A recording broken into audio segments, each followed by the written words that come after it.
Alright guys, so this is our job for the day, replacing this spindle. They moved from a hollow style, which tends to crack, to a solid style.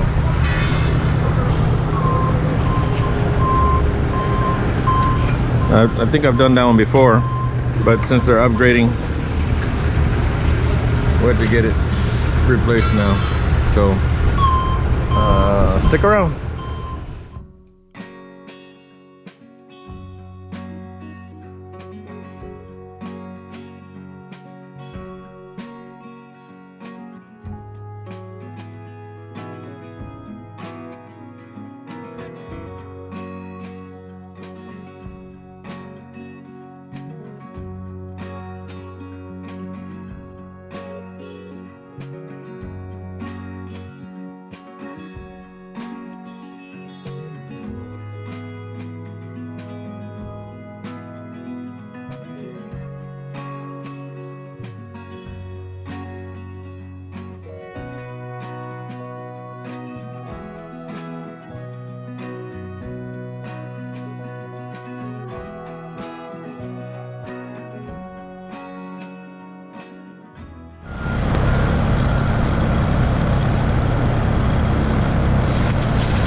Alright, so we got that off. I hope you guys can see that. I had difficulties right here where I initially started the pierce. The rest of it did okay. Little jagged, but still, that was where most of my issue was. So now that that guy's off,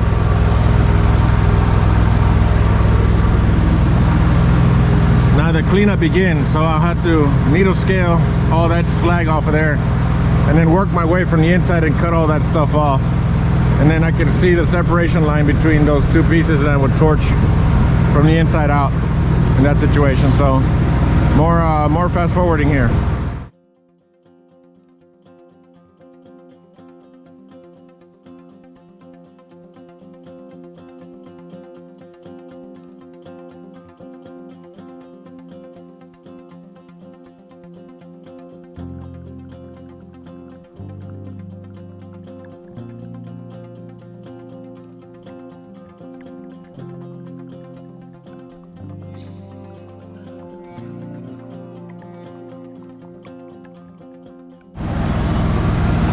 All right, so we got that cleaned up a little bit, mostly getting the slag off the inside.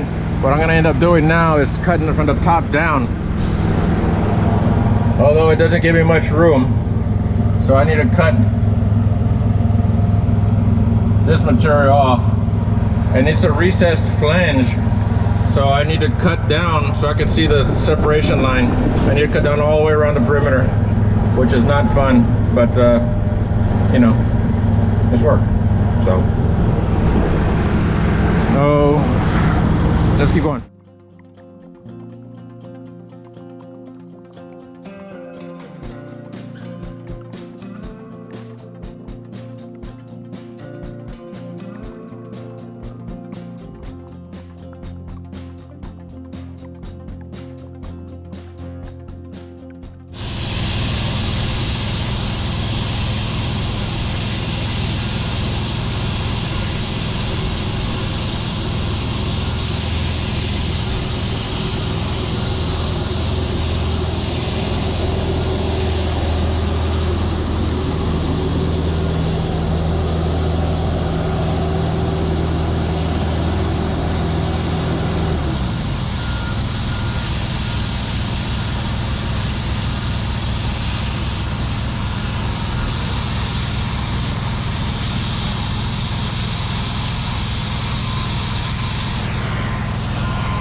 Okay.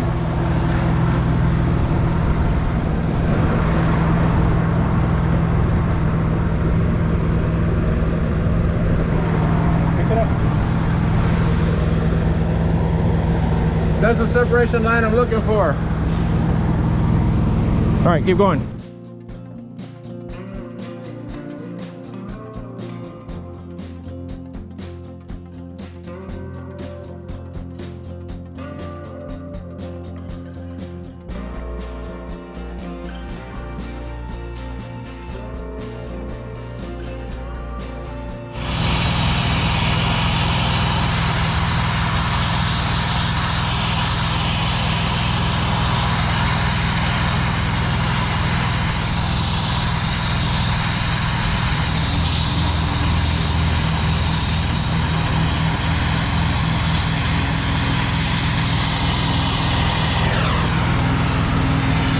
All right, so this thing looks like I chewed it off with my teeth. And my jaw's gonna be sore. Man, that looks pretty rough. Look at that. But the whole goal in all this exercise was to be able to find this separation line right there. That separation line will tell me where I need to cut all the way around. And the reason I say that is because this new one here has a shoulder that was recessed into that square tube. And so that makes a huge difference because I don't want to cut that wrong. So I will follow that line all the way around. And it'll pierce through this weld here, but that'll be fine. I'll be able to see where I'm going. So a little bit more trimming and then it'll expose this line that I need, you know, once I follow that line on the inside. And so we'll just have to keep at it. You'll see a little bit more later.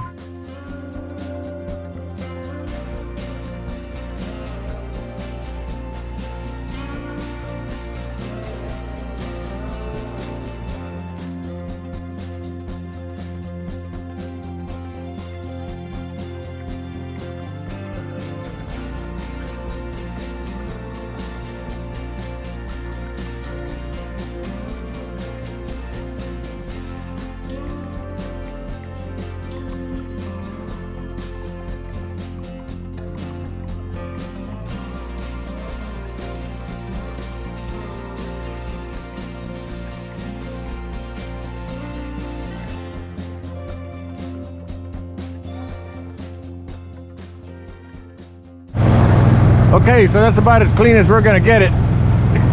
That's an awful lot of grinding. And so I know someone who's gonna have very sore shoulders.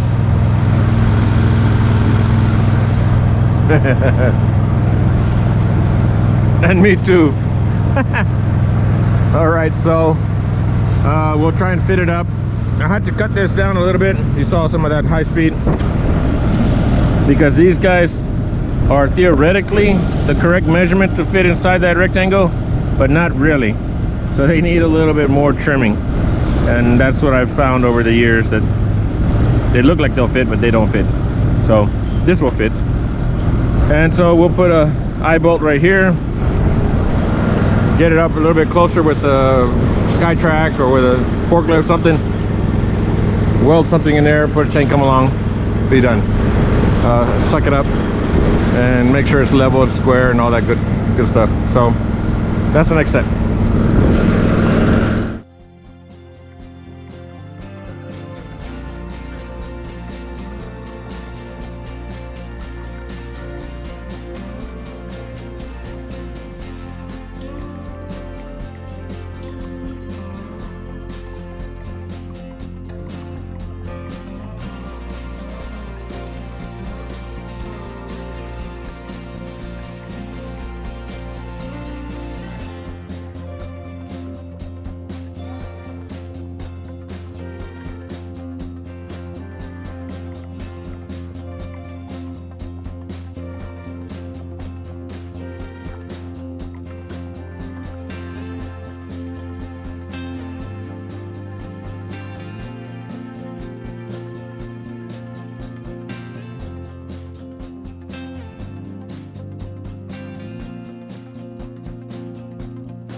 All right, so before you guys get mad, I'm gonna cover this up. No worry about that. I just wanted to put some good tacks on there. And the thing with these is that these inner things are radius, and these plate or this material is sharp corner, so they never really fit up well. So I wanted to make sure that I got some weld in there first. And so now we're gonna preheat this, make sure it's nice and warm. It's gonna be difficult to keep it warm. I'm gonna try and keep going around in circles while welding it. I'm gonna grind it in here, make that bevel more pronounced, and then just keep welding it. I may run out of wires, so I may end up having to stick weld it once I get done, or to finish it off, I should say. But things are looking good, so let's preheat it and grind it.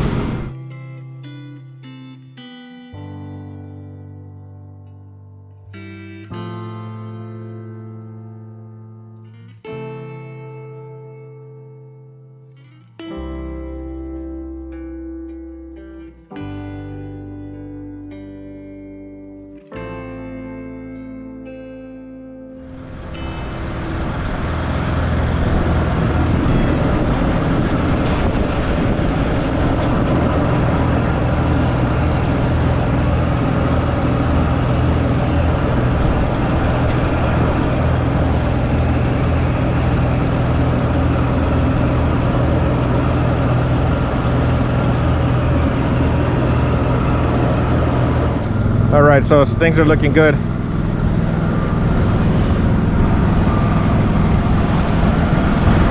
Pretty consistent.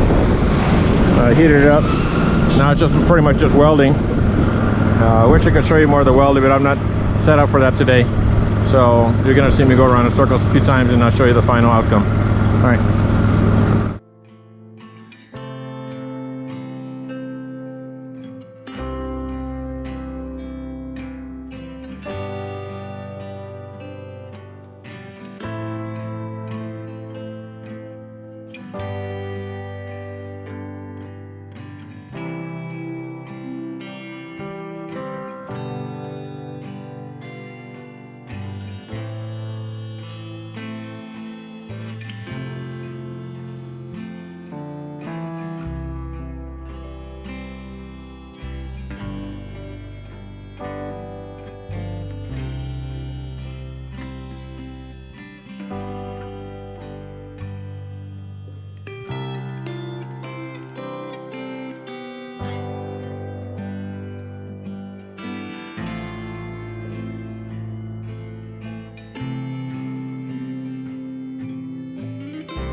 All right, so that should do it.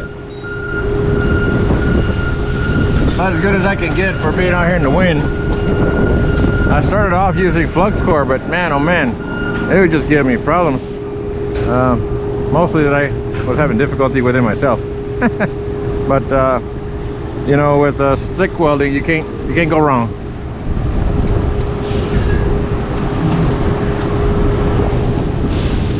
You know, it's not the best, not the worst, but it will definitely hold. So this guy's about as warm as I can feel it through cardboard, so that's good.